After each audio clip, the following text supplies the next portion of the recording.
Auditing is defined as the structured process of collecting independent information on the efficiency, effectiveness, and reliability of the total health and safety management system and drawing up plans for corrective action. All control systems tend to deteriorate over time or to become obsolete because of change. Auditing supports monitoring by providing managers with information on how effectively plans and the components of the health and safety management system are being implemented. It should also provide a check on the adequacy and effectiveness of the management arrangements. Auditing is an essential element of a health and safety management system, but is no substitute for the other essential parts of the system. Organizations cannot manage finances by just an annual financial audit. They need systems to pay bills and manage cash flow throughout the year. In the same way, organizations need systems to manage health and safety on a day-to-day basis. This cannot be achieved by a periodic audit. The aims of auditing should be to establish that appropriate management arrangements are in place, adequate risk control systems exist, are implemented, and are consistent with the hazard profile of the organization, and appropriate workplace precautions are in place. Auditing by external third-party auditors is necessary for certification to ISO 45001 or verification of an ongoing maintenance of that standard. Other than that, the key requirements for auditors are that they are competent and independent of the area or activity being audited. This could be achieved by using internal staff from other departments or sites, or by contracting the audit to a third-party organisation. There are advantages and disadvantages to both. The auditing process involves collecting information about the health and safety management system and making judgments about its adequacy and performance. Collecting information about health and safety management requires decisions on the level and detail of an audit.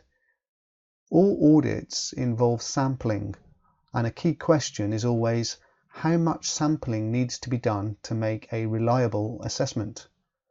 The nature and complexity of an audit will therefore vary according to its objectives and scope, the size, sophistication and complexity of the organisation, and the maturity of the existing health and safety management system.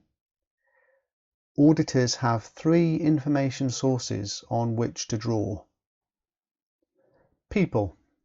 Interviewing individuals to gain information about the operation of the health and safety management system and the perceptions, knowledge, understanding, management practices, skill and competence of managers and employees at various levels in the organisation. Documentation. Examining documents, assessing records, risk control systems, performance standards, procedures and instructions for completeness, accuracy and reliability, together with the implications for competence and understanding.